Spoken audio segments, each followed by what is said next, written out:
We do ask people as well, has it changed your vote, from before and after? The impact is negligible. To each of you, first of all, actually, I wonder whether there's been a moment of the campaign so far. I'll keep this quite broad. Scarlett Maguire, let's come to you so far. Your moment of the campaign so far, maybe it was what caused the biggest shift. Yeah, I do think the presidential debate, not the Biden-Trump one, because we'll take it from when Kamala took over the Democratic ticket. But no, that debate, it's an obvious one to choose for a moment. But I do think that solidified some negative impressions that some of the key voters had about Trump, and I think made it a little bit harder for some of them to give him the benefit of the doubt in order to vote for him again. It still didn't move things decisively into Kamala Harris's favour. I'm sure we'll come on to discuss that, but I still think that was quite a moment. And I think the reason why it mattered so much was because I think the stakes were incredibly high for her, and she could have, in all honesty, fallen flat on her face, and her campaign really could have taken a turn, and she passed that hurdle, and I think that's why it matters so much. Susan Platt, let's come to you. Your moment of the campaign so far. Well, I don't disagree with that, but I think we're about to have one happen today, which is very important. When have we ever had a former vice president and his daughter, who had been a member of Congress, stand the stage with the Democratic nominee for president in Wisconsin, where the Republican Party was founded? I think it's going to be historic. This election is going to be tight. We all know that. It's all about the margins, and Donald Trump's only been reaching out to shore up his MAGA base, while Kamala Harris has been reaching the line to Susan. Every voter group that she possibly can. Okay, this is Liz Cheney, isn't it, you're talking about here, who's going to appear alongside Kamala Harris. The whole bit of this campaign really is sending Kamala Harris to places where we wouldn't necessarily expect Democrats to typically go. And I suppose people accompanying her that you wouldn't normally think might accompany her. And she's there with the former Republican Liz Cheney, of course, first event together since the Republican endorsed Harris for president. So, yeah, watching out for that one. That'll make good optics. Chad Connolly, your moment of the campaign so far? Boy, there are a lot to choose from, Kate. Even what's going on in the Southeast with this hurricane and the lack of federal response, I think Kamala Harris and Joe Biden's administration is being exposed with the feckless leadership they've shown in every other thing. But for me, the moment of the campaign, honestly, we're 70 or 75 days ago, Joe Biden was fit as a fiddle all throughout American media. Joe Scarborough on MSNBC said, this is the best version ever. The New York Times was talking about Biden having to replace Kamala Harris. And pretty much overnight, Kamala Harris becomes the darling of the media, and she's awesome, and she's ready to take on the leadership role. I think that's the moment of the campaign. And honestly, I think the Trump people underestimated that. I think that their campaign assumed they were going to be running against Joe Biden. Of course, I'm all over America. I was in Arizona last night and took the red eye back home to South Carolina. I've been with as many voters in America as anybody I know in as many states. And I'm telling you, that was something I think more people anticipated than maybe the campaign consultants and the media did. Nobody thought that Joe Biden was fit mentally or physically. And I think the moment of the campaign that nobody in the media is talking about is what happened, why, when did you know it, and who was involved? When did Kamala Harris know how bad Joe Biden was, and how long was this in the planning to replace him as the eventual nominee? I mean, this lady couldn't even stay in the primary in 2020. She was so unlikable. I think that's the moment of the campaign, Kate. Yeah, Susan, I can already see and feel you shaking your head at that. Just come back on that, because, part of me thinks, well, it's kind of done and dusted and that's sort of irrelevant now. But then at the same time, what you're talking about here, very simply, Chad, is some sort of cover up, and you feel that is not akin to what a democracy should be like. That is not an open and fair playing field.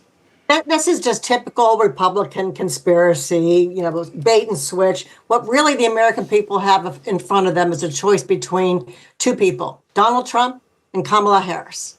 And that's what they're focused on. And that's what we're all should be focused on.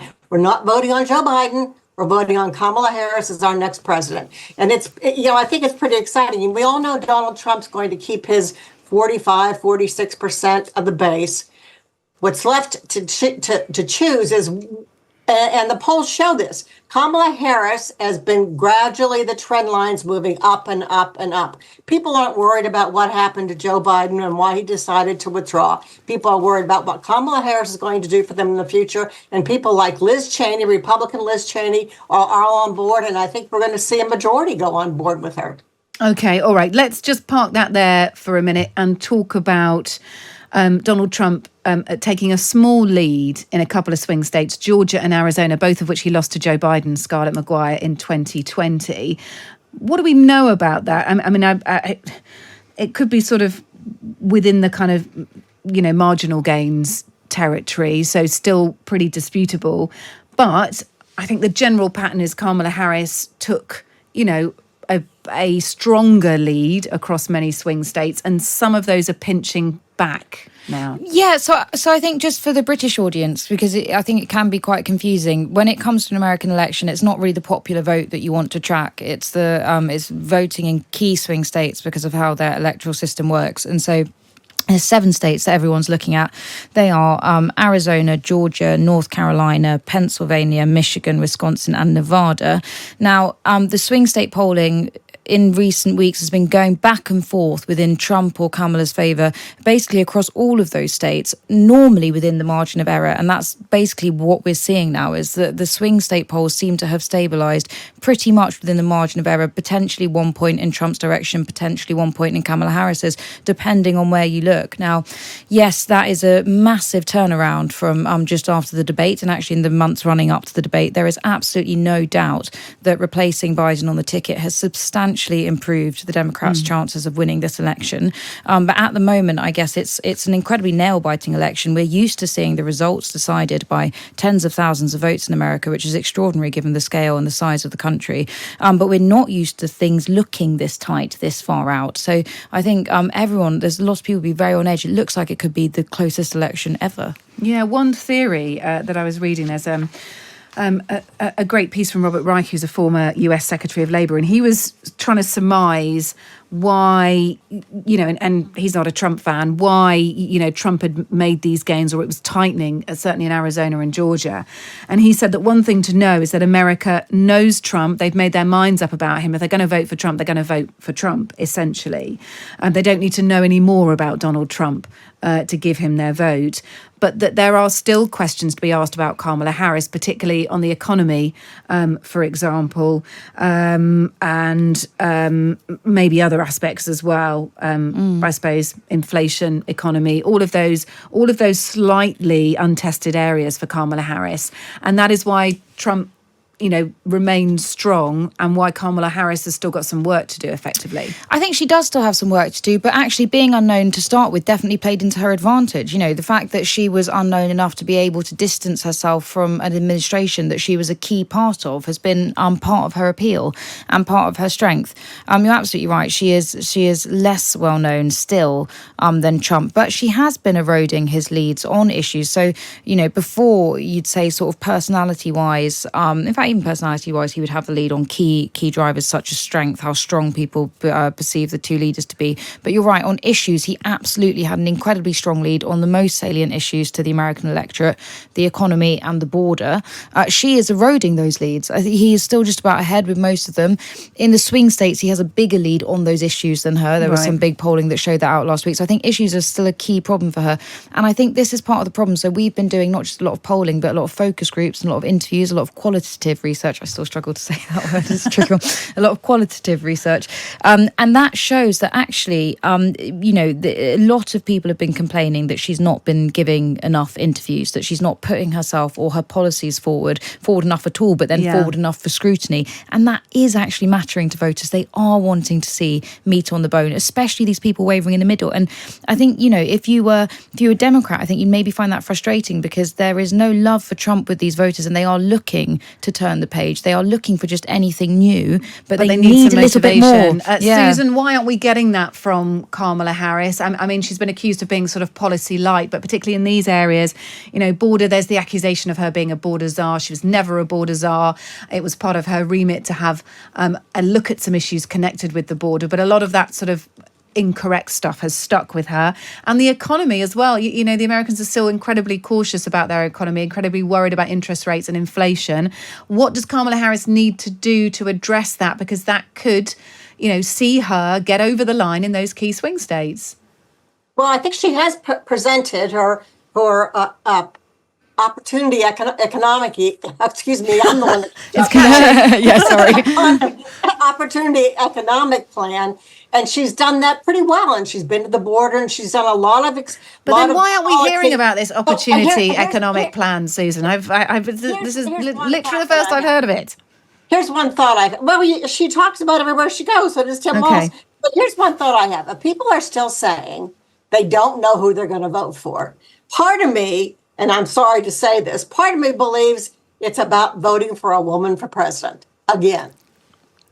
I really do believe people have heard a lot of stuff. If they care to read their newspaper, if they care to watch television, it's out there. She's been talking about it the last couple of weeks. I think sometimes you just have folks that kind of go, well, that's an excuse. I haven't heard enough, or I need to hear more. Well, you know, maybe you need to hear a little bit more, but maybe there's a little bit of prejudice there still about voting for a woman for president. Oh, okay. All right. Chad, I feel like we need to hear from you on this. When we talk about polling for Donald Trump, everyone who's going to vote Trump has made their mind up. They know what they're getting, but there are still those undecided voters that need to be caught somehow. And people might suggest Kamala Harris has more to reel them in with than Donald Trump does. Look, this is anecdotal. I've been in every state you've talked about and a lot more in the last 6 months, a year, whatever. And I had an Uber driver in Wisconsin the other day. Here was his quote, and not somebody you or I would have tapped as that's a conservative Republican voter. And he said, look, Trump has handled 2 assassination attempts better than Kamala handles an unscripted interview. I thought it was a pretty good line. Here's the thing. You never underestimate the Democrats' ability to use the race card or the sexist card as an excuse for not talking about policy. I think what most Republicans and undecided voters wonder is which Kamala is running. Is it the Kamala who promised to take your guns, or the one who on Oprah said, I'm a gun owner? And even Oprah recoiled and said, girl, I didn't know that. And, you know, if I'd been That's the best Oprah impression I've heard in the last 7 days. Well done. What gun do you own, Kamala? Or is it the Kamala who wanted to ban fracking? Or now, oh, no, I've never wanted to ban fracking.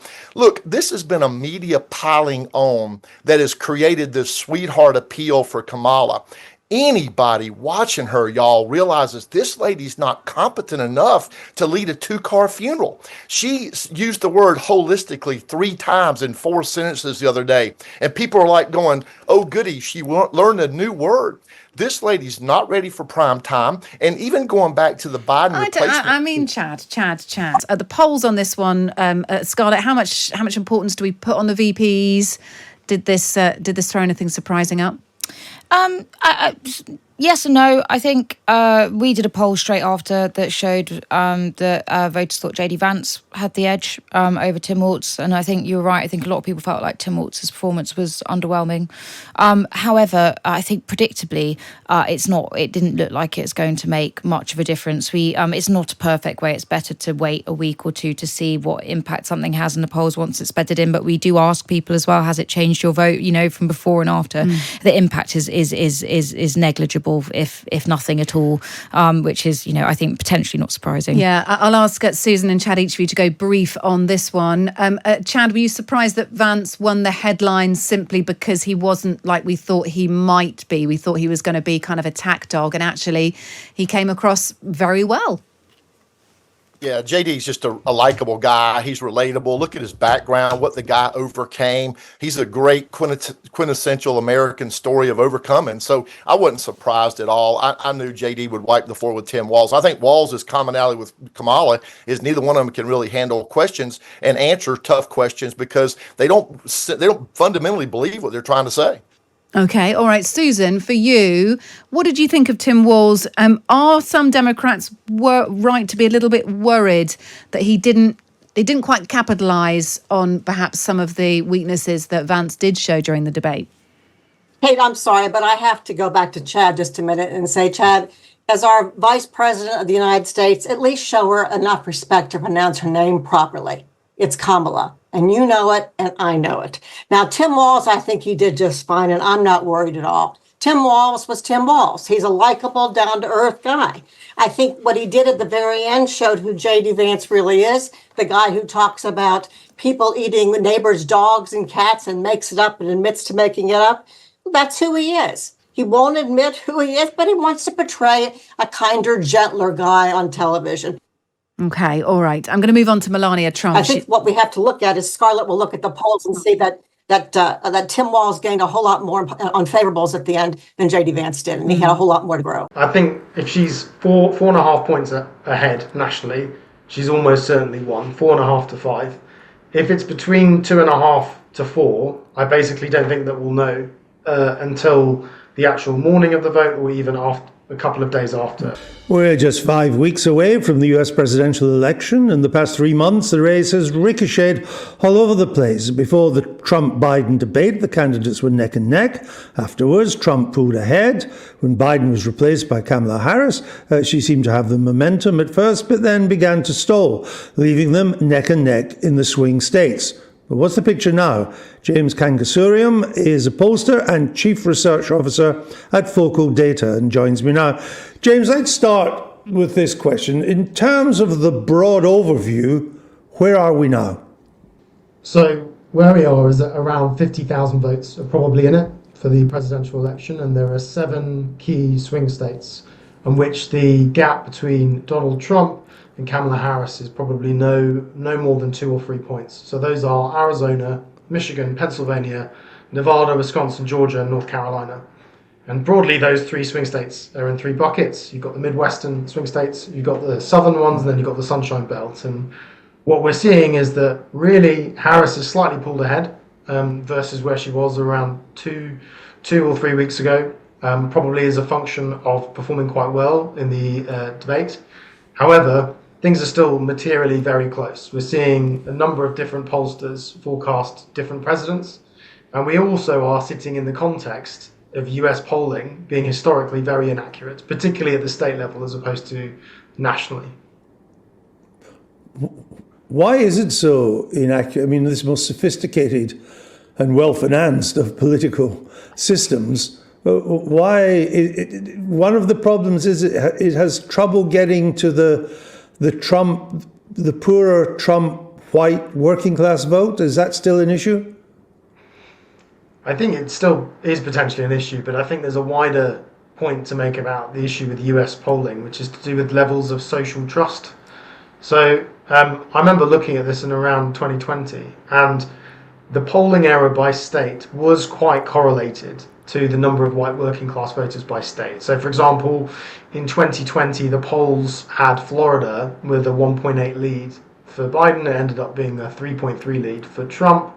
It had Iowa as a 2.3 lead for Trump. It ended up being 8 points. So it did correlate quite sharply to the demographics. But the wider thing that was missing was basically voters who have low levels of social trust. So they're just not likely to take polls. They don't trust polls. They don't trust institutions with their own data. And this produces an asymmetrical bias in how US pollsters sample, because the people that they're likely to be missing out on do disproportionately lean Republican. Has that all been fixed? Well, the case for it being fixed is that the US polls perform quite well, particularly at the midterms and particularly in these in-between kind of elections, between federal elections. The case against, though, is that we can continue to see it at 2020, quite large errors. We haven't really seen that much systemic change in who pollsters are speaking to in terms of methodologies. So it stands to reason there could well be another error in the offing. Well, that should make us wary of polls, because you said earlier that in the swing states, Kamala Harris may be edging ahead in several of them, but not by more than the likely margin of error. So it's by no means a done deal if she's only ahead by 1 or 2 points, correct? Yeah, it's not a done deal at all. And I think this is not helped by not knowing what lead she needs to have nationally that translates into an advantage in the electoral college system. So some pollsters think that if she's basically ahead by 2.5 points in the country, she can win in the electoral college system. Other people think it's as high as 4.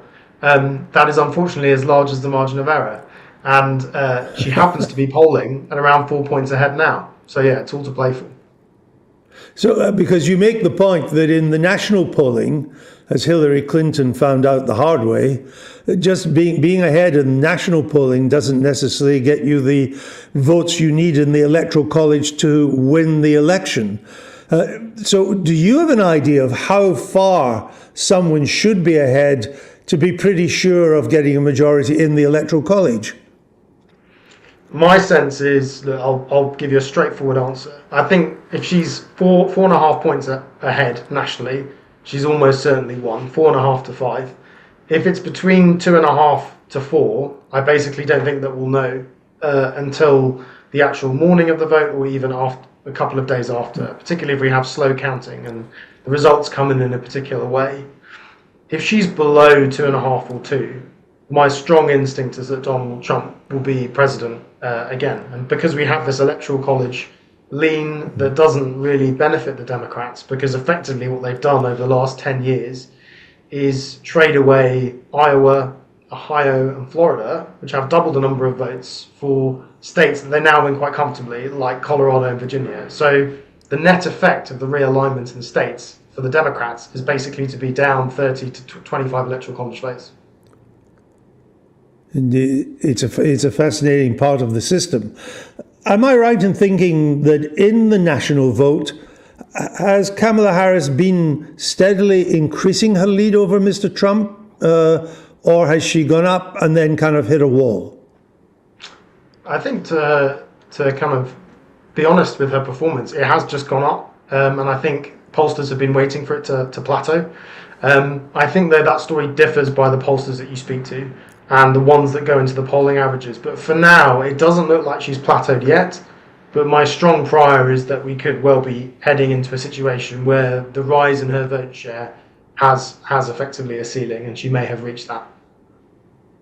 On the three issues that matter most to voters, the economy, immigration, particularly the southern border, and law and order, Trump polls better than Harris on these three.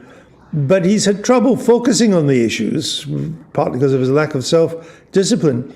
Is that hindering his chances of victory? If he concentrated more on the issues rather than on what happened in January the 6th or this election being stolen from him last time round, would he be doing better?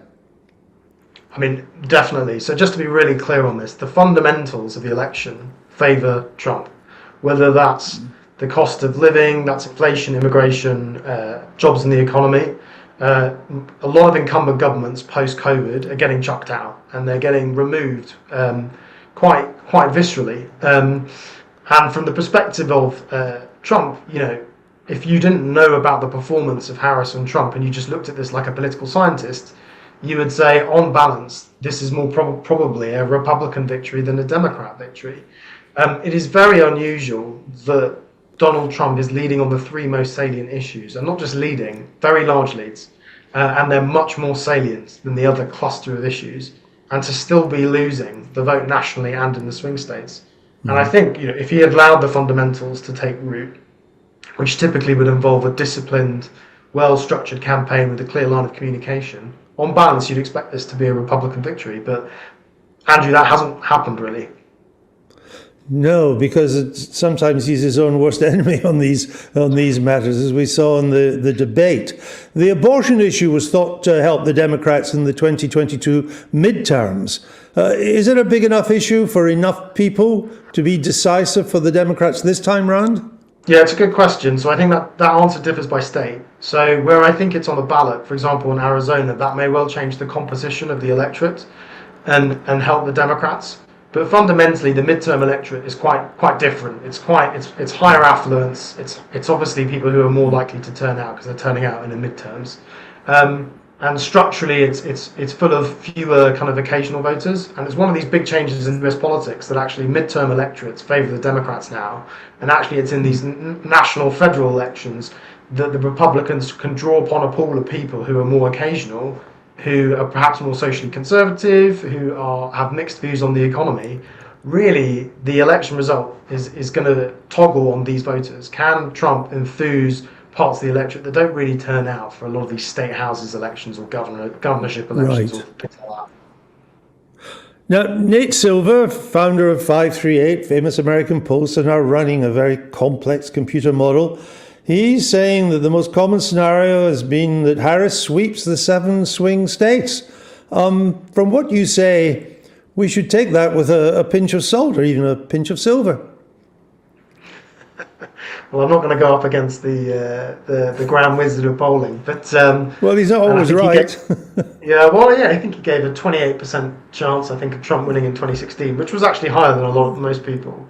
I think on this particular election, I would disagree. I think it's hard to see a clean sweep across all of those swing states. Mm-hmm. I think what pollsters might be getting wrong, if they are getting it, is not just necessarily the voting intention by swing state, but the order of the swing states. The Republicans have tried to come up with something which is equally as horrendous and alarming to try and throw, I think, some chaff into the argument that Trump was the most dangerous president that America has ever seen, the biggest threat to democracy. Now, the race between Kamala Harris and Donald Trump continues with just a month until voting gets underway. I'm joined now by the Times' Assistant US Editor David Charter to unpack today's biggest stories in the election campaign. Hello, David. Hello, Hugo. How are you doing? I'm very well. Thanks for being with us. So, look, Tuesday night's vice presidential debate saw a strong performance from experienced public speaker JD Vance, the Republican VP pick.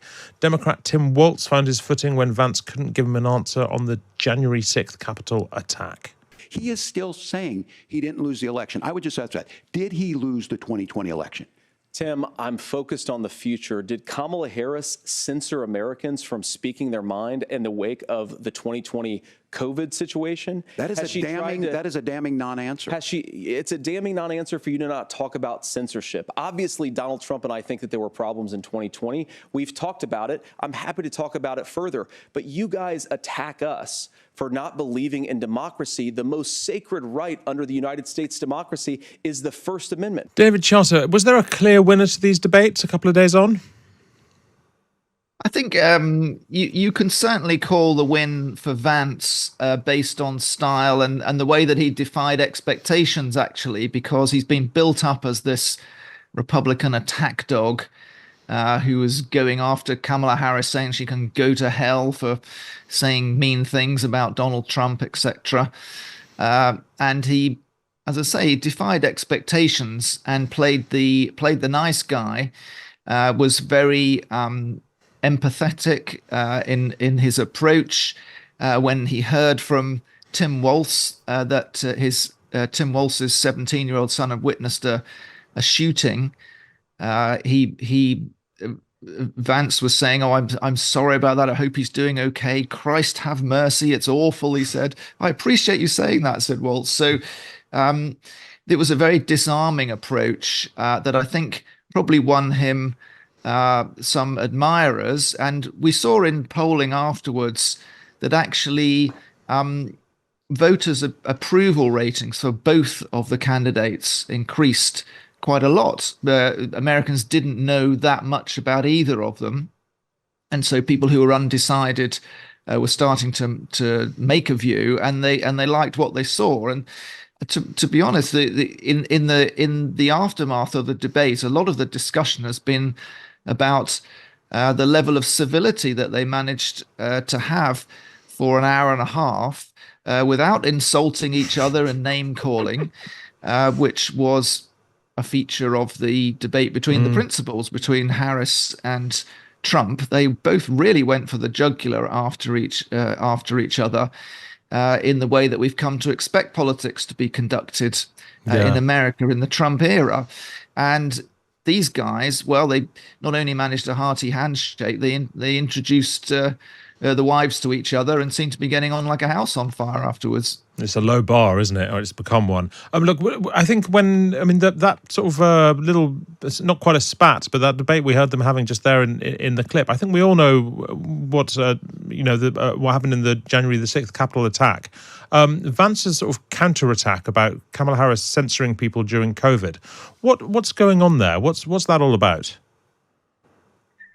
Well, first of all, the Republicans have tried to come up with something which is equally as horrendous and alarming to try and throw, I think, some chaff into the argument that Trump was the most dangerous president that America has ever seen, the biggest threat to democracy. Well, in recent months and years, actually, and also fueled by Elon Musk's takeover of Twitter and turning it into something else a little bit, there's been this conspiracy theory that the deep state has got a hold of the means of communication in America, and that debate is stifled, and people on the right do not get a fair crack of the whip. And when they try and speak out and tell and communicate what is really going on in the country, they are prevented and barred. I think it's I think it's very overdone. I do think we know that, especially during that very hot phase of January 2021, that Facebook and Twitter were moderating Trump and others. But that they did that. Their motives, they say, were pure. They were trying to stop the whole country igniting into conflagration.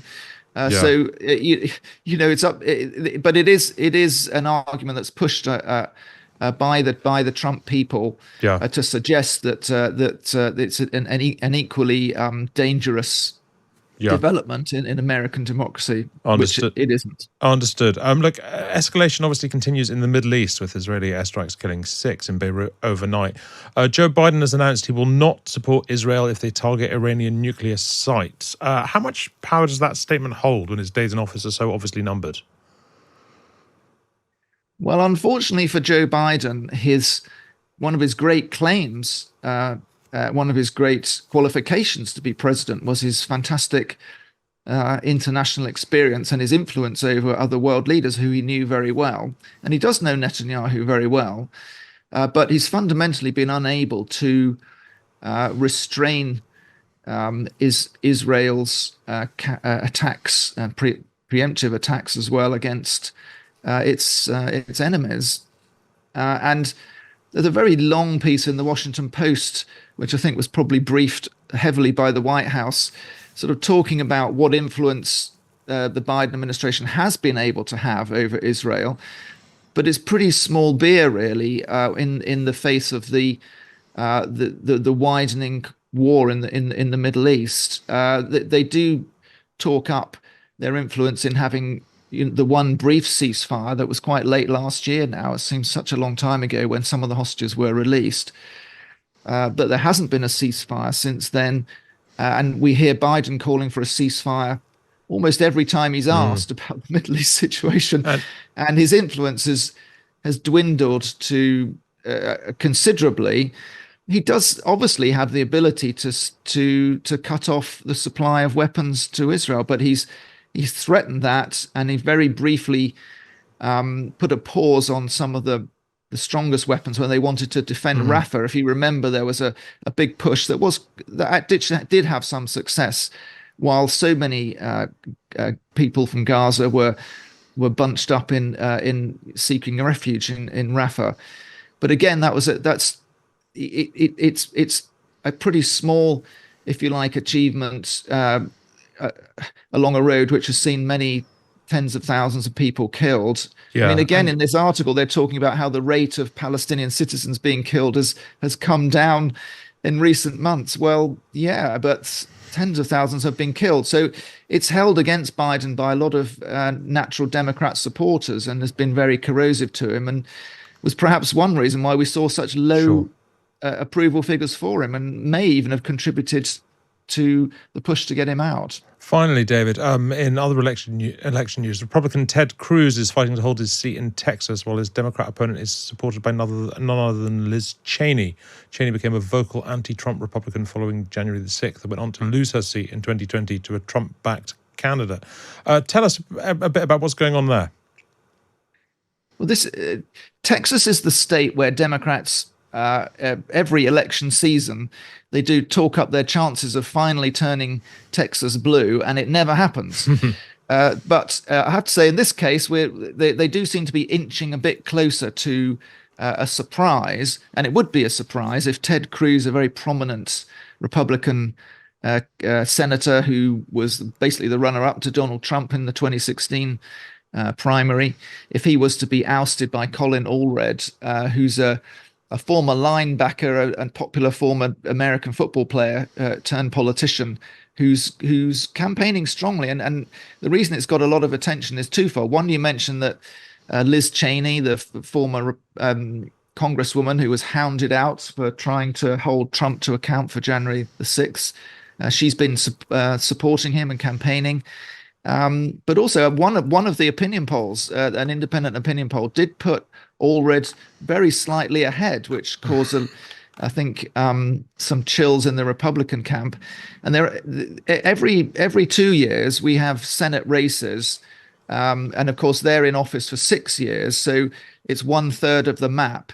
And the map this time is very, very favorable to the Republicans. It looks like they're going to pick up 2 or even 3 seats to take control of the Senate. And so we're going to see a lot of Democrat efforts on the most likely pickup for them does look like Texas, even though, as I say, if Texas flatters to deceive for the Democrats, they keep thinking they're going to win there. And when it comes to shove, Texans vote red. But it will get a lot of attention in the next few weeks because it's Ted Cruz, who's such a Marmite character over here. Thank you very much indeed, David Charter, Assistant US Editor of The Times. Always a pleasure. So we are off back on our road to the White House, our regular feature when we're talking to movers, shakers, players in American politics in the run-up to the presidential election on November the 5th. There'll be 4 live shows. We're bringing you 4 live shows from November the 4th from stateside. We're going to be in the state of Pennsylvania. We're going to be talking to lots of people there.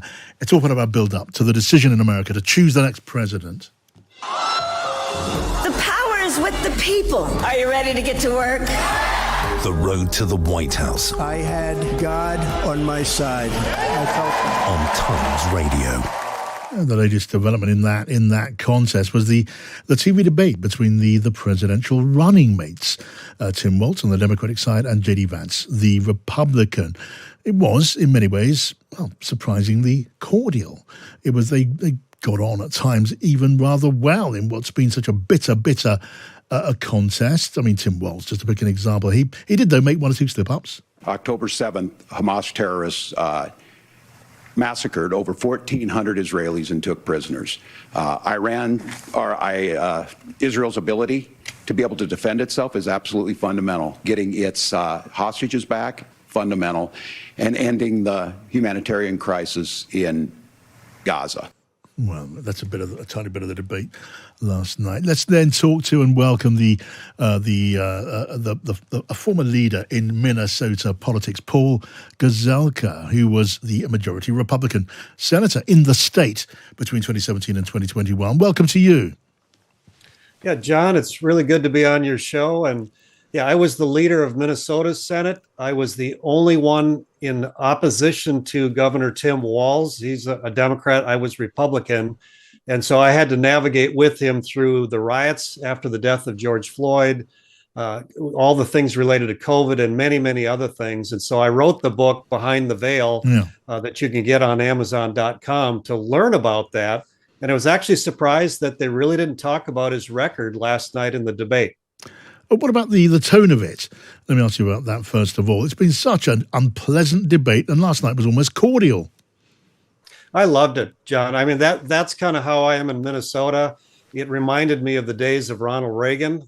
Definitely tough national defense, but cordial. He built a relationship with Mikhail Gorbachev, and they ended up tearing down the wall. The relationship with Margaret Thatcher was critical.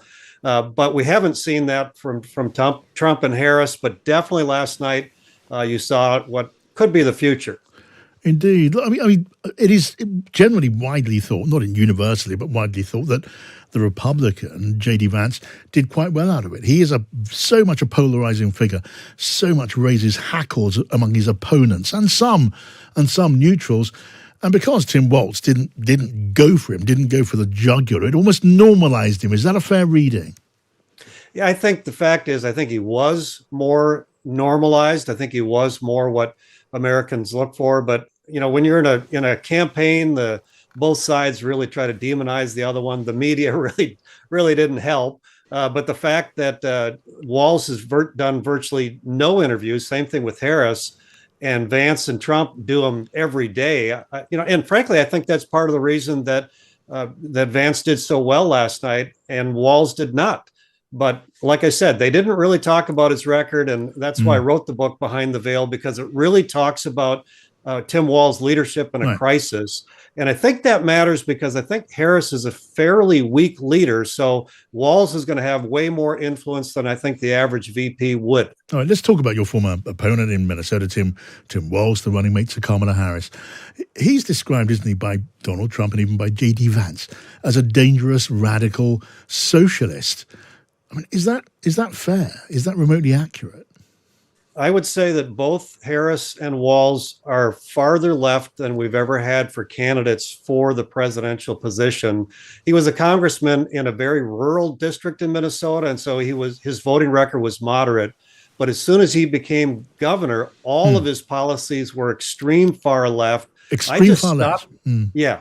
I just stopped him for 4 years, but in 2023, Democrats took the House, Senate, and governor, and he passed many of the things that I say are extreme far left. Well, okay, the stuff that Tim Walz likes to talk about are things like helping with tuition fees for young people in education in Minnesota, maybe help with poor families, free school meals in schools. And would you account that as dangerous socialism? No, he gave free lunch and breakfast to all children in Minnesota, but that comes with a price tag. Prior to that, we paid for free lunches for kids that could not afford it.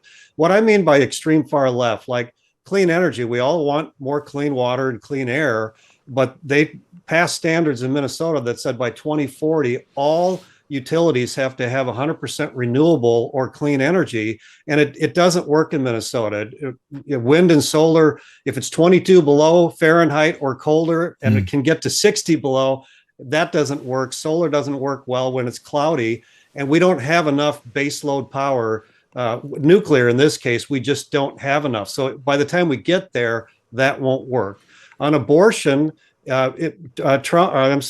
Walz went completely to 9 months, no exceptions, and he wiped out all of the compromised positions that we had between Republicans and Democrats. For example, funding, if a young mother wanted to have the baby, we provided funding to help her become successful. If the baby was born in a botched abortion, that doctor had to help treat that baby. They took that language away as well. So that's why I mean by extreme left. Same thing with small businesses. There's more policies there as well. Yeah, I just want to pick up on one of the points you make there. We could, I guess, go through individual policies almost infinitely. But the former president, Donald Trump, and JD Vance have argued, both of them, very loudly, very publicly, that Democrats support the idea of being able to kill a baby born after 9 months, a 9-month term. Looking at it from here, I see compelling evidence there's no such provision. That is illegal across the United States. So what I would say is in 2010, a Democrat governor, Dayton, and Republicans, of which I was one, passed a bill called the Born Alive Act, which simply said if the abortion was botched and the baby's born alive, the doctor had to do everything they could to try to save that baby. In 2023, that language was completely removed by Tim Walz. And same thing with, the Positive Alternative Act provided money for a young woman for resources for a crib and counseling and all the things that she might need to help that baby be supported. That also was removed in 2023 by Tim Walz when he had complete control of the House, Senate, and governor. And so that's why I say it's extreme. And then on small business, the paid family leave he talked about last night in Minnesota, if you're an employer with one employee, your employee can have up to 20 weeks off every single year under paid family leave. And that would be if somebody abused the system, but it doesn't work for small business. And that's why Minnesota is not a business friendly state. None of the business organizations would say that. And all of these are examples that I write about in the book Behind the Veil, because it's policies he wrote, it's spending that he did out of control, and then the biggest thing is in a crisis, he doesn't know how to lead well. You're asking me to make sense. That is the hardest question anyone could ever ask. Malcolm, if you can't, we're all in trouble. No, I can't. I can't explain.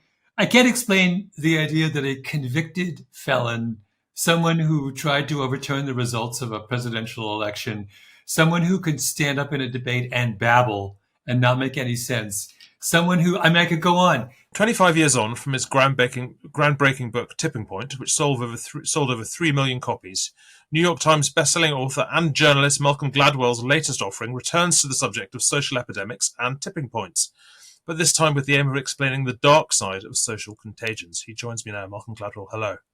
Hi.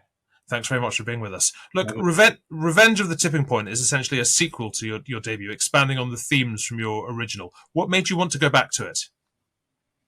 Well, it was the 25th anniversary. I thought it'd be kind of fun. People write sequels right after a book.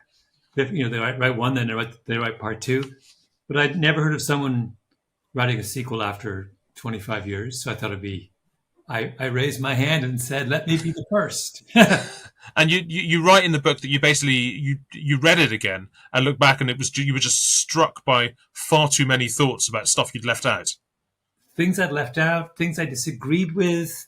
The world had changed so much. I wrote the original Tipping Point really before the internet, before social media, before email, before Google, before the COVID pandemic, before a million things that have kind of informed our understanding of so many things related to contagious phenomenon. When I was writing the original Tipping Point, the idea that you would apply the metaphor of the epidemic to explain the spread of ideas was novel, and now it's commonplace. So now the task of a book on that subject has changed. Was it what was it like having written about something that spread the contagion of spread of ideas, and then, as the rest of us did, living through a global pandemic where you see contagion working in real time? Did you sort of see the reality that had informed the metaphor turning into reality again, if you see what I mean? I did. In fact, I have a chapter on COVID in sure. And I really use it to, one of the ideas I played with in the original Tipping Point was the law of the few, the idea that epidemics are sustained and powered by a tiny, tiny fraction of the population. And I explored that idea in the context of COVID and discovered, lo and behold, COVID is an extreme example of that most of the infected did not really do any great damage in spreading the virus. The virus was spread by a tiny, tiny fraction of people who were in a number of ways that we only dimly understand, completely different in the way that they dealt with the virus than the rest of us. So it was a confirmation, a kind of extreme confirmation of an idea that I had raised a quarter century ago. And tell us a bit about the thoughts that you have within the book, and you expressed within the book about what that means for us, whether that means that we have a different responsibility towards or because of a super spreader, for example. Yeah, so I talk about this. This is a subject that is going to be particularly vexing the next time around. There will be a next time, and the next time around we have another respiratory virus like this. And we're going to have the means to discover who are the 2% of the population who pose the greatest risk to the rest of us. And that is going to prove incredibly difficult socially and politically. The notion we're all in this together was extraordinarily convenient. It didn't require us to have any kind of difficult conversation about, whether certain kinds of people should be segregated from the rest of us in order to slow the epidemic. The next time around, there will be no comforting fictions like that. We're going to be able to point at someone and say, you are posing a dramatic risk to the rest of us. We have to treat you differently. I have no idea whether we'll be able to conduct that conversation with any kind of skill or delicacy, or without sort of lapsing into the most discriminatory kind of behavior. Well, I mean, similar to that, a lot of the social developments over the last 25 years, a lot of people would regard as malign, particularly in the political sphere. Would you again sort of see, individual actors who are disproportionately responsible for that? And again, you're struck with the challenge of how to deal with them. Yeah. There's a chapter as well on the opioid crisis and how the opioid crisis, particularly in the United States, was driven by a tiny, tiny fraction of the medical community. And our responses, in terms of people who prescribe OxyContin, the painkiller that kicked off the opioid crisis around the world, we acted on the assumption that there was some flaw in the system that allowed this crisis to get going. And there wasn't a flaw in the system. There were a handful of malign actors who had hugely disproportionate impact on the rest of society. I think we have yet to wrap our mind around that transition. That, I was chatting with someone recently about crime on the west side of Chicago, which is probably one of the most dangerous neighborhoods in the world. It's a neighborhood of 50,000 people. And he said the homicide problem is centered on 400 individuals within that group of 50,000. When you put that in your head, you realize the problem is completely different than what we thought, right? It is not a problem of the community. Mm-hmm. It's a problem of a very small number of actors. And that means a very different way to prevent the problem, police the problem, describe the problem. And that's one of the sort of questions I tackle in the book is shifting our mindset to thinking to an epidemic mindset, which means thinking about a problem very differently. We'll come to some more of the precise topics you tackle in the book in a minute. But for yourself, the massive success of The Tipping Point, it represented a sort of tipping point. What was it like seeing almost like your book being not a vector, but a thing that was spread by social contagion in almost the same way?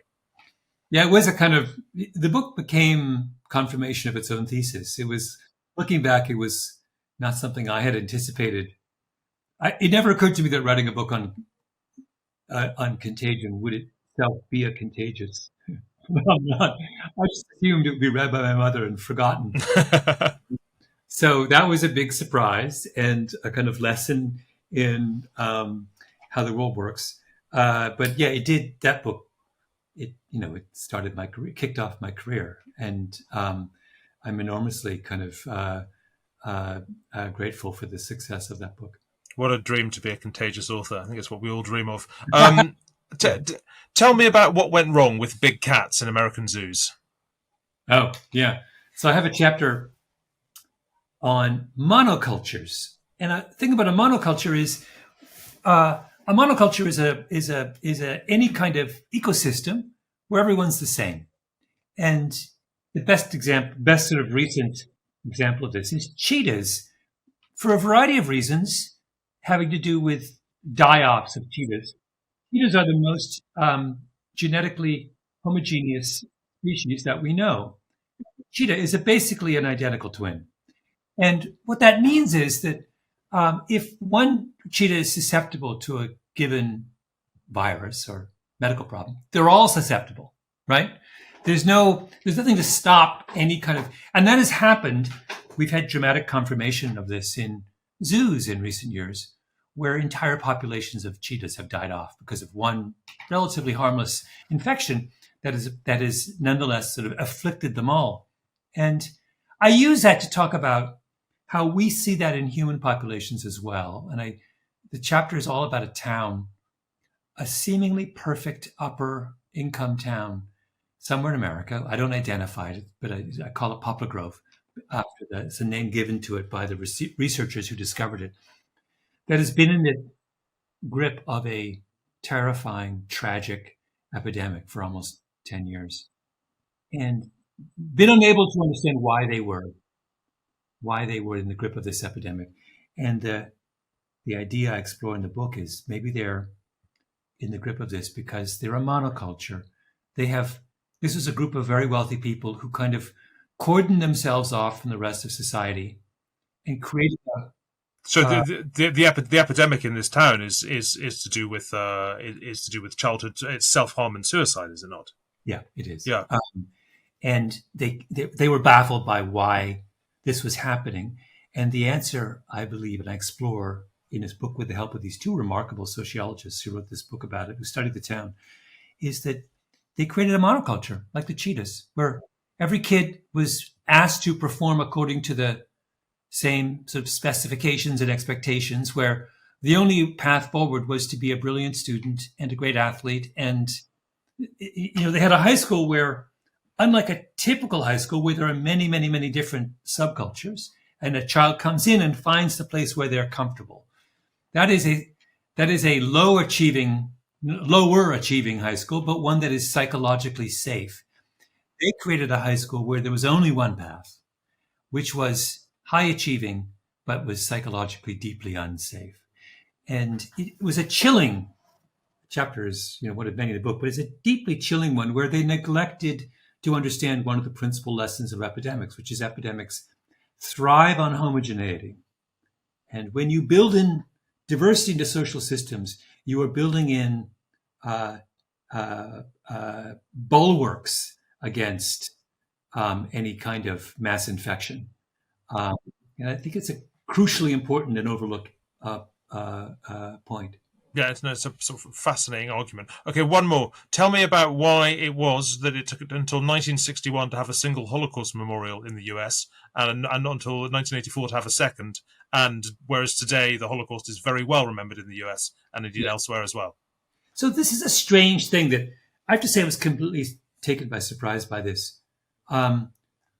Until the late 70s in the West, the Holocaust was something that was rarely discussed.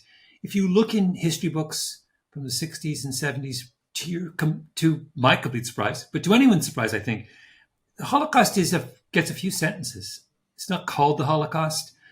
As you point out, outside of Israel, there are almost no Holocaust memorials anywhere in the Western world until the late 70s. I found one in LA that was started in the early 60s, and it was an outlier. It was it was that and nothing. Mm-hmm. And in the late 70s, boom, the kind of world changes. And the world changes because of a television show, a miniseries called Holocaust, which runs in the United States, and half the country tunes in. Then it runs in Germany, and it creates a sensation. And it is the moment when Germany starts to talk about the Holocaust. Nobody was talking about it in the 30 years after the war. And I talk about that because I'm very interested in these, this was a contagious event that had the effect of changing society-wide understanding of a deeply significant historical event. And I'm fascinated by that process. How is it that we can change our mind about something, about the way we talk about something and react to something that quickly? Mm-hmm. It's not we tend to think of these ideas like something as basic as how do we talk about and remember the Holocaust? Our assumption is it's just kind of there. It's inevitable, whereas it's not inevitable. Yes. Not inevitable. We would be stunned. Even Holocaust survivors didn't talk about the Holocaust in the years after the war. It's extraordinary in retrospect to think about this. There was there's a great British example, by the way. I don't talk about it in the book. There's a fantastic example of a British MP. He later became an MP, I believe, or he was a businessman who saved countless people from the Holocaust in the years leading up to the Second World War, and then never told anyone. Do you know the story? I've forgotten the man's name. He was a kind of a prominent businessman who had business in Germany, and he arranged for hundreds of Jews to be spirited to safety in the late 30s and never told a soul. And then people found out in the kind of early 80s and made a big deal about it. And he was he was kind of a little bit, I think, horrified that people were bringing it up. But it never occurred to him to tell anyone.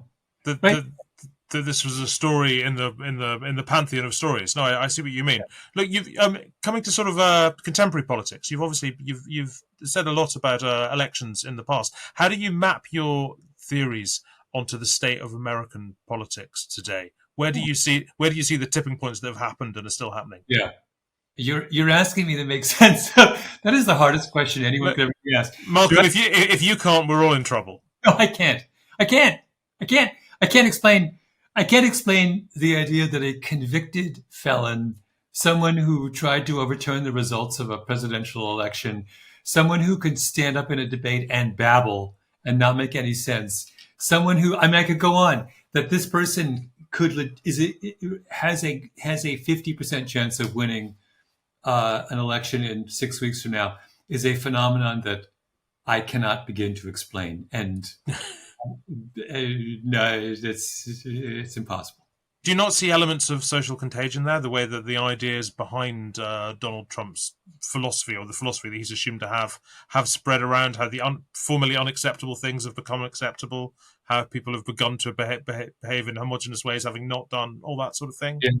I suppose I shied away from politics in the book just because it's too baffling.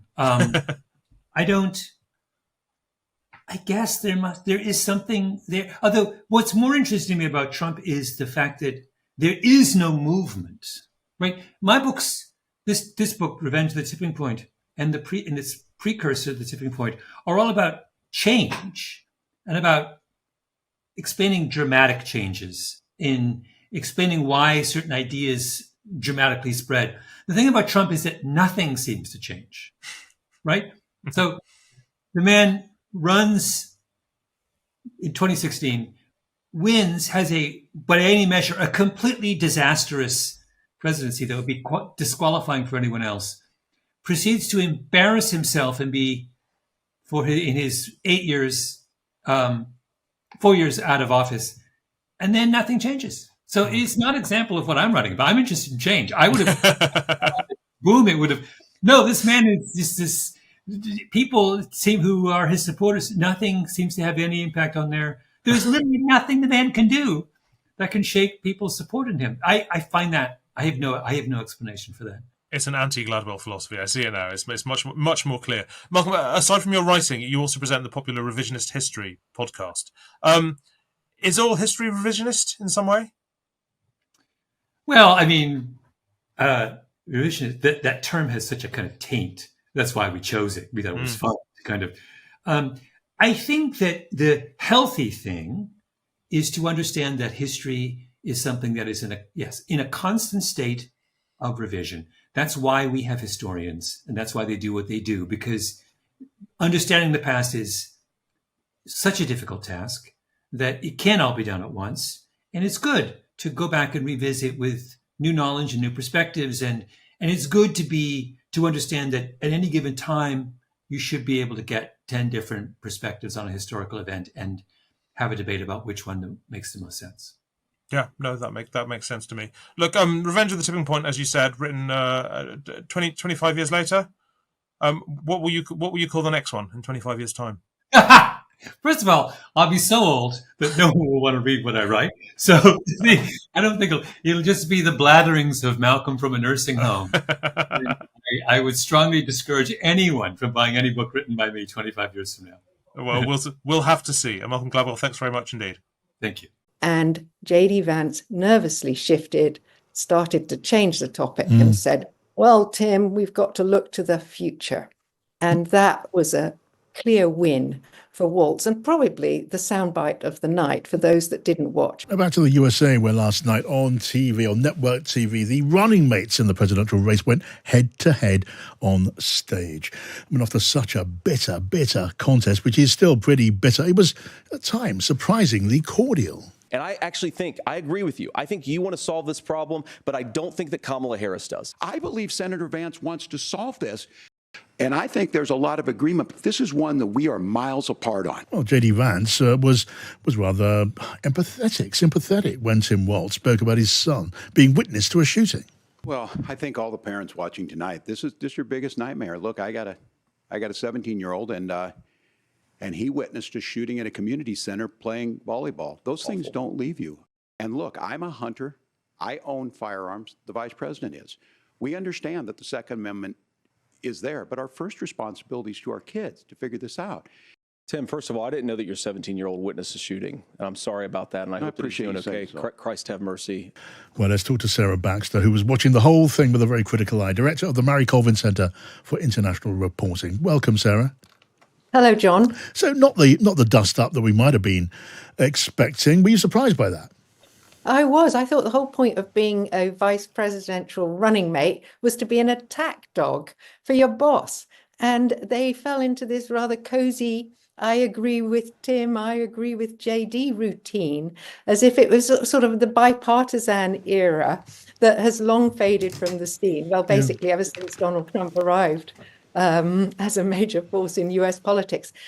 This was a big wasted opportunity for Tim Walz, I have to say. Yeah, I suppose we should say there's nothing, wrong per se, and a bit of cordiality in politics. But this presidential race is so characterized by below the belt infighting, bitter blows being traded, and the Democrat argument that Donald Trump and his running mate are just out of control. I don't know, stirrers of trouble. It hardly made sense to take this sort of tone. Exactly. It meant that JD Vance and was normalized. I mean, it was Walz who brilliantly portrayed Trump and Vance as weird. And now it was like, oh no, JD Vance is a good bloke. Maybe his boss isn't so hot. But this was not the message that the Harris campaign surely wanted to hear. And I do think that a lot of people thought Tim Walz looked very nervous. And my verdict is he flubbed it. By normalizing Vance, he made the Trump-Vance ticket much less of an existential threat, which is a point that Democrats really want to hammer home and didn't. Right, do you pick up, Sarah, any acknowledgement of what you're saying from within no doubt off the record, but is there any acknowledgement of what you're saying, that they missed the trick here, they made it a little bit harder to pick up the cudgel afterwards? If it was just about being cordial to each other, that would be one thing. But the other thing is that Tim Walz, who, plays a good kind of country hick role, but actually has been around politics for a very long time, looked extremely nervous and out of his depth during the debate. While JD Vance, supposedly the rookie from a hillbilly background, but albeit a trained Yale Law School lawyer, looked smooth, cool, and collected, and not that weird. Now, I have to give Tim Walz credit for one thing. He absolutely nailed JD Vance at the end of the debate on whether or not Donald Trump lost the 2020 election. And JD Vance nervously shifted, started to change the topic and said, well, Tim, we've got to look to the future. And that was a clear win for Walz, and probably the soundbite of the night for those that didn't watch. But overall, I thought that Walz looked kind of lightweight, and this was very, very bad for the Harris Walz ticket. Yeah, well, one imagines if there was another debate, then Walz might go at it differently. But there will not be another debate, and given that, are you maybe reassessing, if it needed reappraising, your view of Tim Walz as a running mate? Running mates don't tend to decide American presidential elections, do they? But does he maybe look not quite the pick that he did before?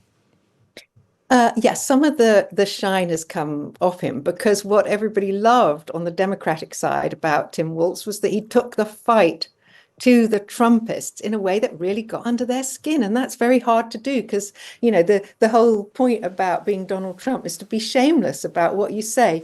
And he did get under their skin and rattle them and go viral with his depictions of them as weird and wanting to be in your bedroom and in your life, in your doctor's examination room, all these great sound bites that he came up with, but he didn't really land them. And that was unfortunate.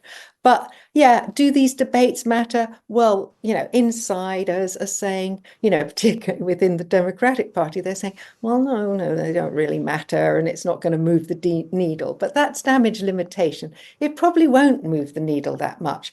But with just a month to go, and early voting's already underway in some states, what Kamala Harris needed was another burst of energy like the one that she got when she trounced Donald Trump.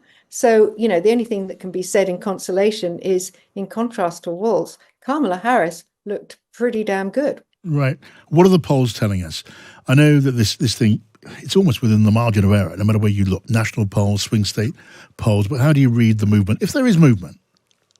There isn't much movement. That's the point now. I think Kamala Harris had huge momentum after Joe Biden dropped out. She still got the upper hand, which is extraordinary given that Trump was in the lead and seemed unassailable after the assassination attempt against him in Butler, Pennsylvania. So she's doing pretty well. but she's about 2.5, 3 points ahead of him in the polling averages and ahead of him by tiny margins in swing states. And among some of the buyer's remorse is a certain amount of regret that she didn't choose the brainy Josh Shapiro, the governor of Pennsylvania, as her running mate, because this whole race could come down to who wins that state. Right. Okay, well, they've made that choice, whatever happens, for better or worse. Sarah Baxter, thank you so much. Good to talk to you. Yeah, well, look, Tim, first of all, it's really rich for Democratic leaders to say that Donald Trump is a unique threat to democracy when he peacefully gave over power on January the 20th, as we have done for 250 years in this country. We are going to shake hands after this debate and after this election. And of course, I hope that we win, and I think we're going to win. But if Tim Walz is the next vice president, he'll have my prayers, he'll have my best wishes, and he'll have my help whenever he wants it. And I think there's a lot of agreement. But this is one that we are miles apart on. This was a threat to our democracy in a way that we had not seen. And it manifested itself because of Donald Trump's inability to say. He is still saying he didn't lose the election. I would just ask that. Did he lose the 2020 election? Tim, I'm focused on the future. Did Kamala Harris censor Americans from speaking their mind in the wake of the 2020 COVID situation? That is a damning non-answer. It's a damning non-answer. So he gave the worst possible answer, which is, I'm not looking to the past, I'm looking to the future. So are you going to do that if you're vice president and Donald Trump calls you up and says, don't count the electoral votes? That was a big mistake on Vance's part. For what it looks like to us, this is what we would call in Britain a score draw. It feels like it was a fairly close result at the end. What's your initial response to what you saw? Yeah, it was a draw, and it was so boring and civil, it will be forgotten by Friday. And probably I've exaggerated. It may be forgotten by Thursday. Is that a result then for both sides in a way? Because a lot of the commentary beforehand was just do not screw up.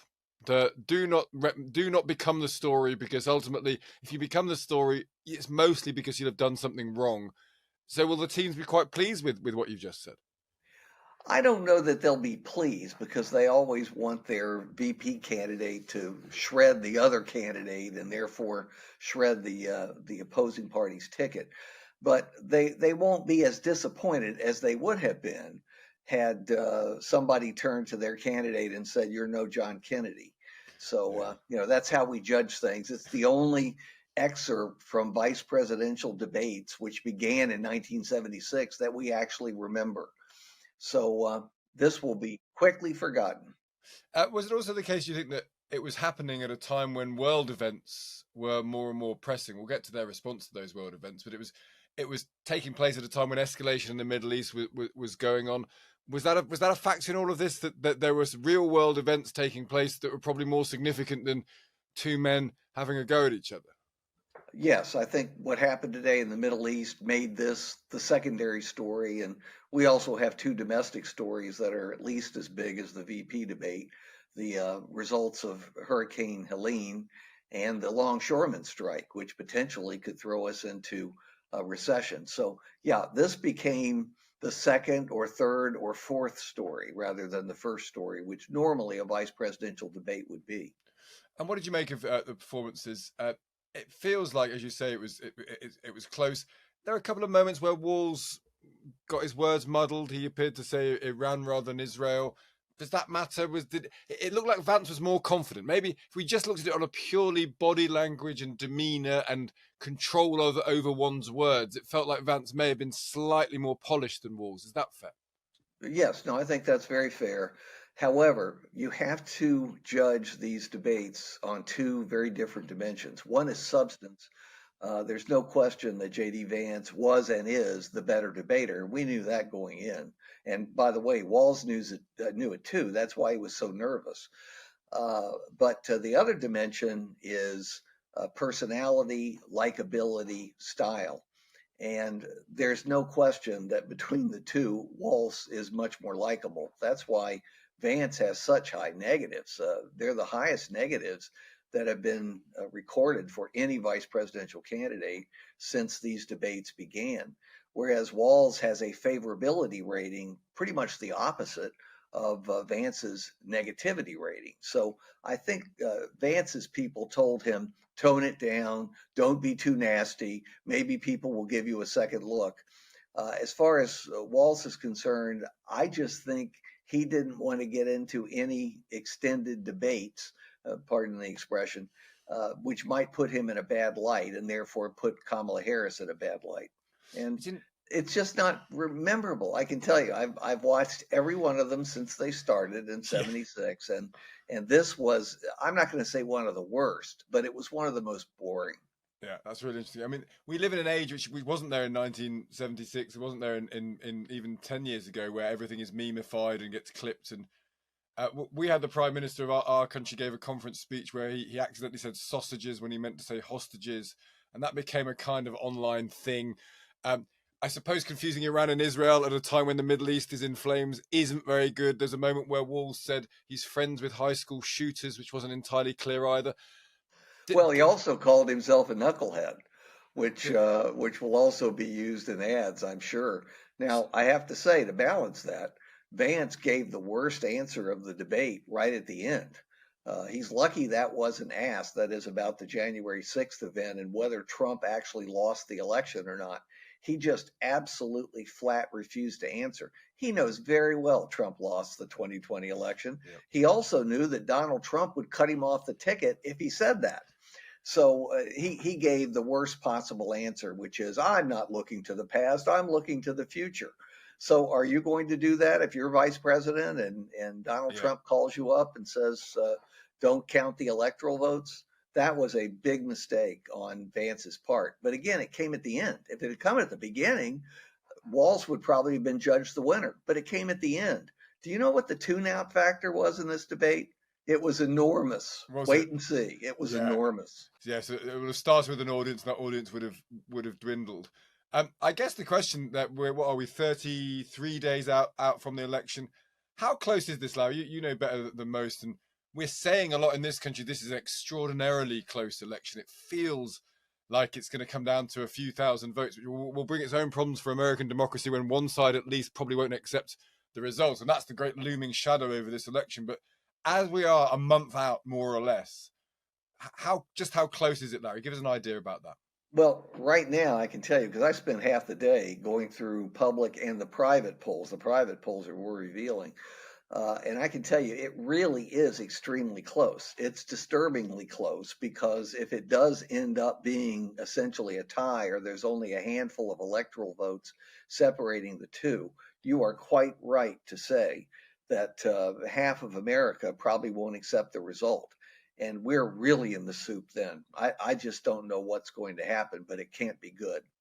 And that's almost, I mean, it's almost impossible for that not to happen now, isn't it? Because it'd be very unlikely from where you are a month out for someone to suddenly take a significant enough lead for it to be hugely decisive. So you are staring down the barrel of a very, very tight election result, unless someone does something. I suppose you've got a wild card candidate in Trump. Kamala Harris has never done this before. That's, I suppose, the thing in place. Something could shift in a month. Yes, it's unlikely, but look at this year. I just can't believe how many things have happened. Who would have expected Biden to not be the nominee after he won 99% of the delegates? 2 assassination attempts against Trump.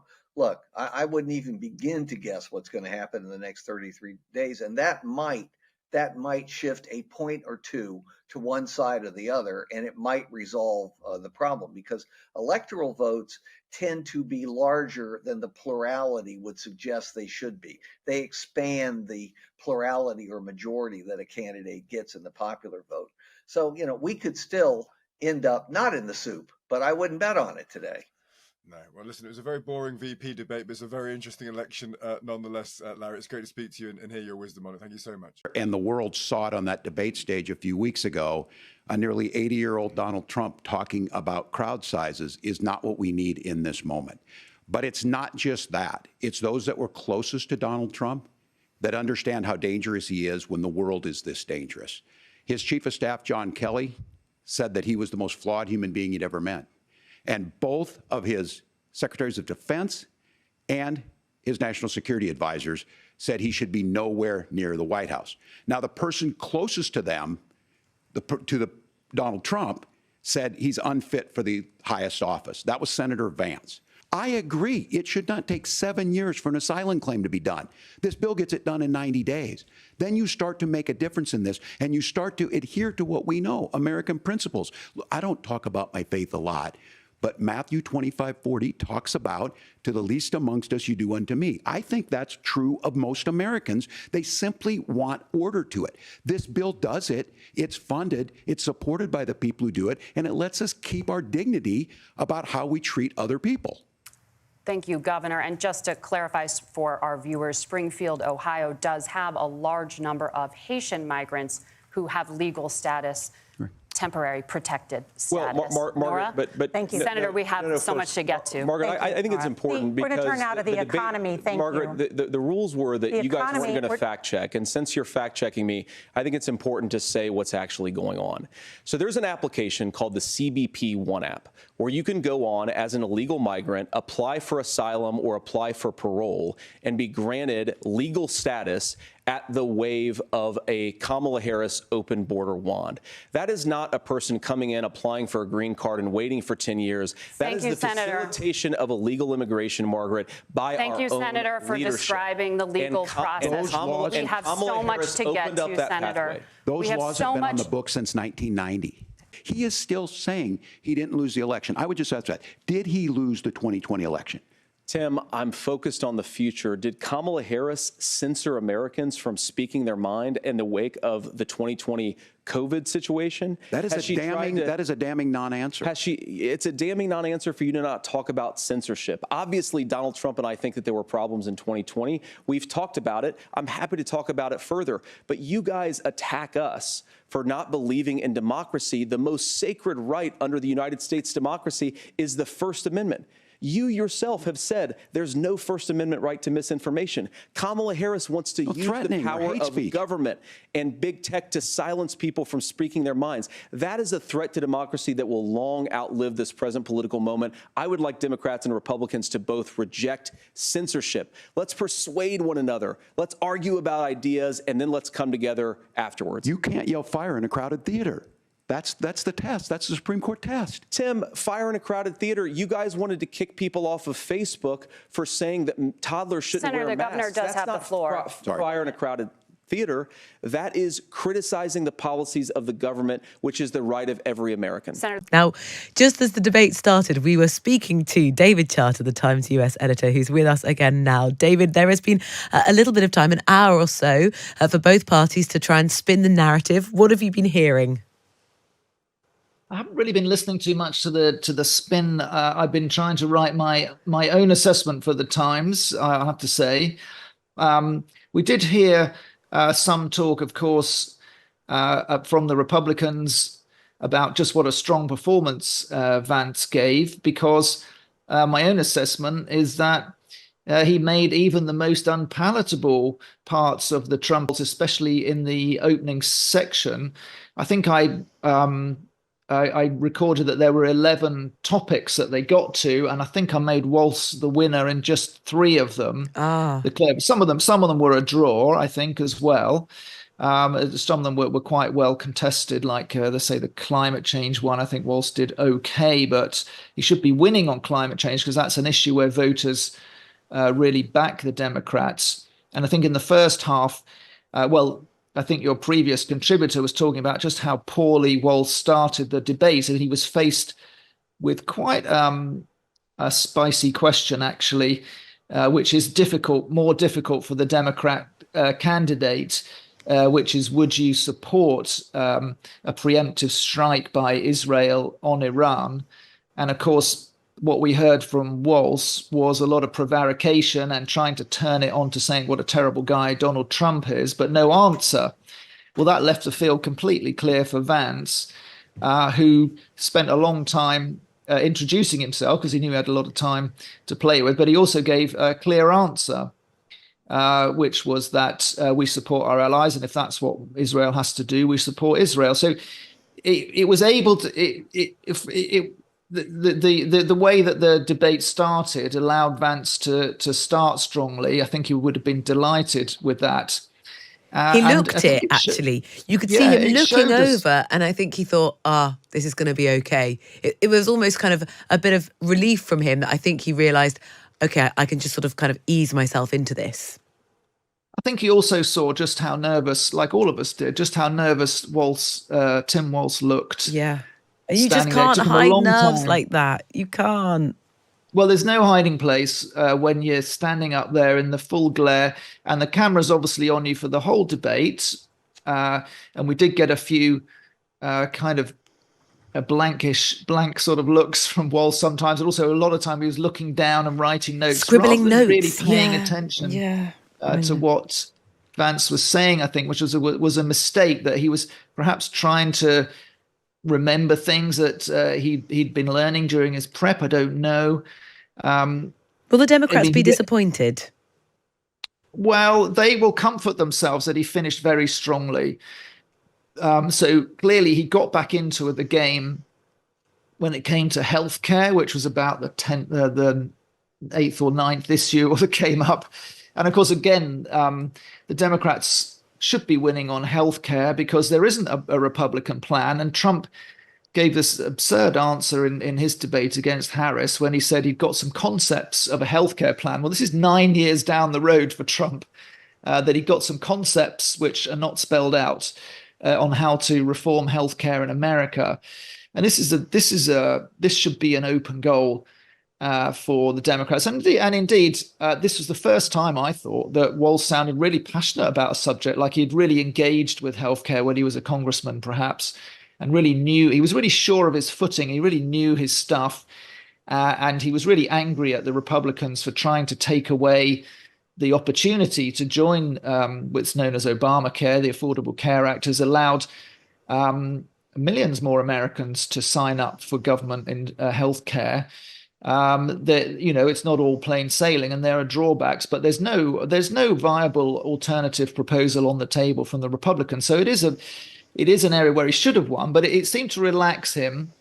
And then the CBS News handed him a great opportunity by coming back to the issue of democracy for the last subject. And this is when I don't know how many Americans would still be watching at this late hour. It was overrunning. It was actually at past the time it was due to finish. It was due to finish at 10:30. This is when they got round to democracy. But Walz gave his best answer on the last topic. And his superpower really is being able to make this sort of sudden break from the chummy, neighborly figure who's a sort of bumbling, reassuring figure. And all of a sudden he snaps into, you know what, this is really serious. And I'm really surprised at you, Senator Vance, for supporting Trump on this. Trump lost the election, but you won't say it, will you? Will you say that Trump lost the election? He finally got angry and turned the tables on Vance for the first time in the whole debate after an hour and a half. And Vance was, I think this was the first time he looked really a bit lost and shifty. And he couldn't answer. Trying to wriggle around because he wouldn't answer. He wouldn't say that Trump lost the election because he can't, because it's an article of faith among the Trump inner circle that Trump won that election in 2020 or was cheated out of it. So he wouldn't answer. And the debate would have been we'd be talking about a different debate if that question had come first and set up the rest of the night when most people were watching, and Vance would have been backed into a corner straight away. But instead, I think we're talking about a very strong performance from Vance, and it was only at the end he really was caught out. It would have given him a big confidence boost as well, had that structure changed the other way round. David, thank you. I'll let you get back to writing your piece for the paper. Really appreciate your time. David Charter, the Times US editor. He was trafficking in lies and conspiracies. He said that he never supported a national abortion ban. We have in writing a screenshot from his website wherein he supported a national abortion ban. So he was just lying with impunity. Times Radio presenter Adam Bolton, who's been watching American politics closely for decades. Adam, what was your initial gut reaction? It seemed to me Tim Walz got a little bit unstuck.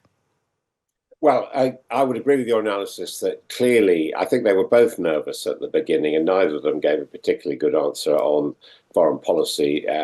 But clearly Waltz was the more nervous of them. I mean, he was not particularly articulate, and he sort of gabbled his words. It was almost as if he was reading out sort of shorthand briefing notes rather than actually having a conversation, whereas I think Vance turned out to be a smooth debater, and I would be surprised if on that question of who won the debate, JD Vance doesn't come out on top. However, I think we need to see this in the context of the election. And the fact of the matter is that both of them took the decision to be friendly. There was quite a lot of, I agree with JD, I agree with Tim on that point. They were basically respectful towards each other as fellow politicians and administrators, very different from the Trump-Biden debate or indeed the Trump-Harris debate.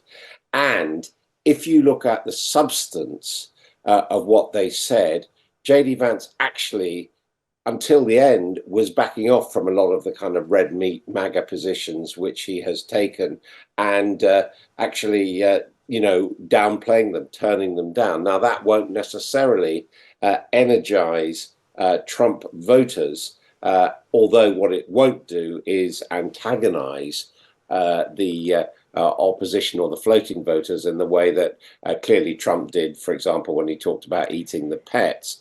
And actually, the kind of folksiness of Waltz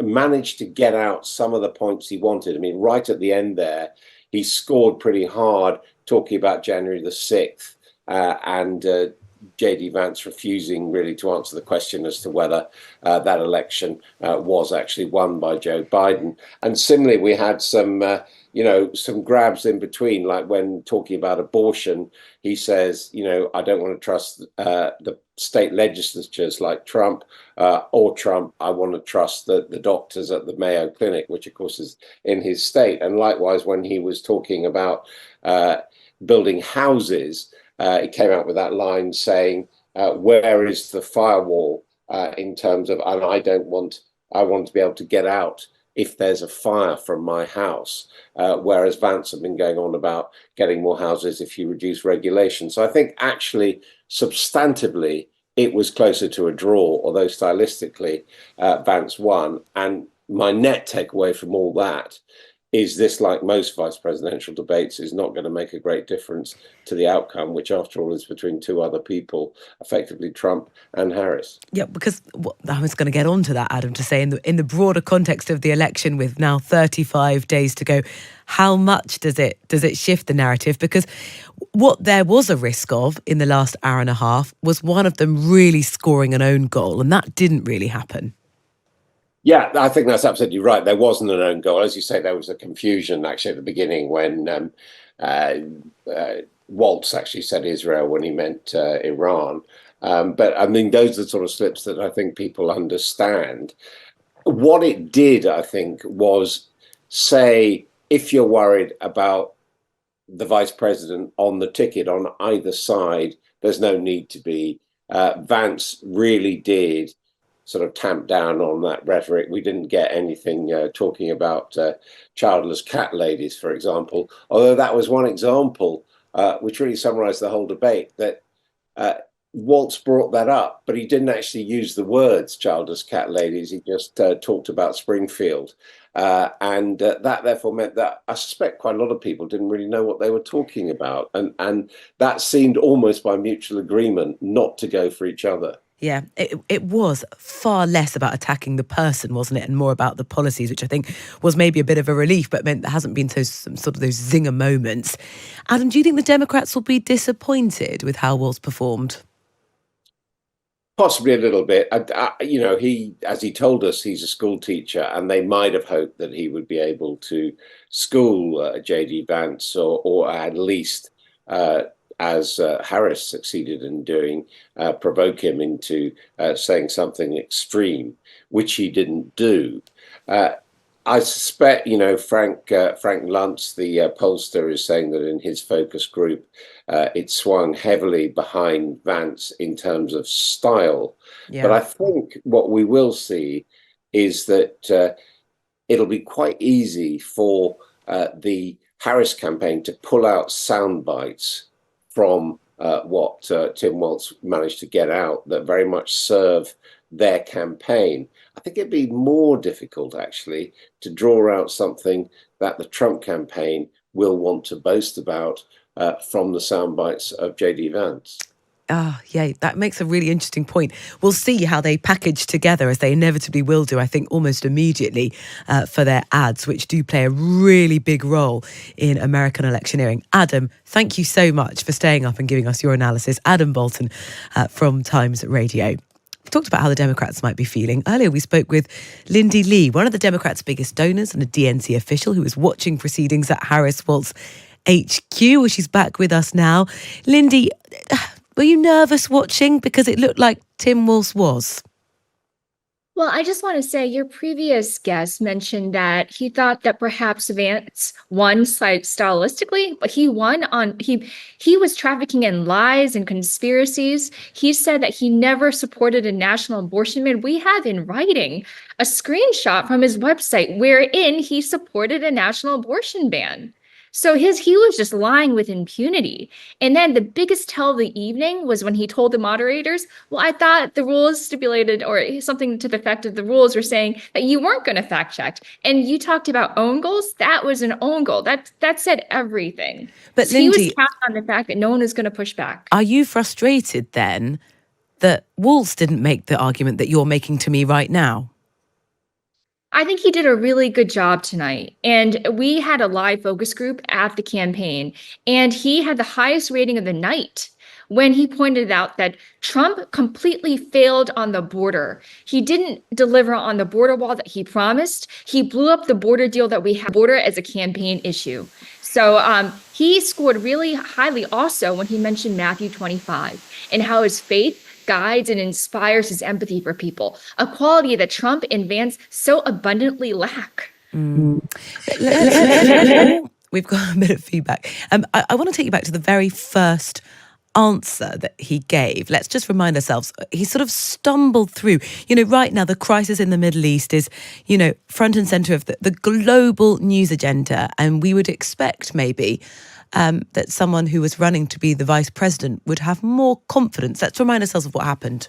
October 7th, Hamas terrorists massacred over 1,400 Israelis and took prisoners.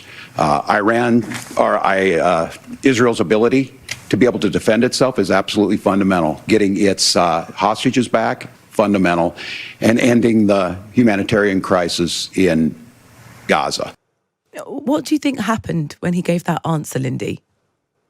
Well, as I mentioned before, JD Vance went to Yale Law School. He is seasoned, and I said this in the previous interview. This is what he does. He's slick and he's sharp, but Walz is a fundamentally good guy. And our focus group of battleground voters, mind you, understand that. They perceive that this is a down-to-earth guy, salt-to-the-earth guy who wants the best for the American people versus Vance, who is backed by Peter Thiel and was a venture capitalist and is working for his billionaire cronies. This is the same guy who is in favor of Trump's multi-trillion $1 tax cut for billionaires and corporations. They don't care at all about the middle class Americans who are the bedrock of American society.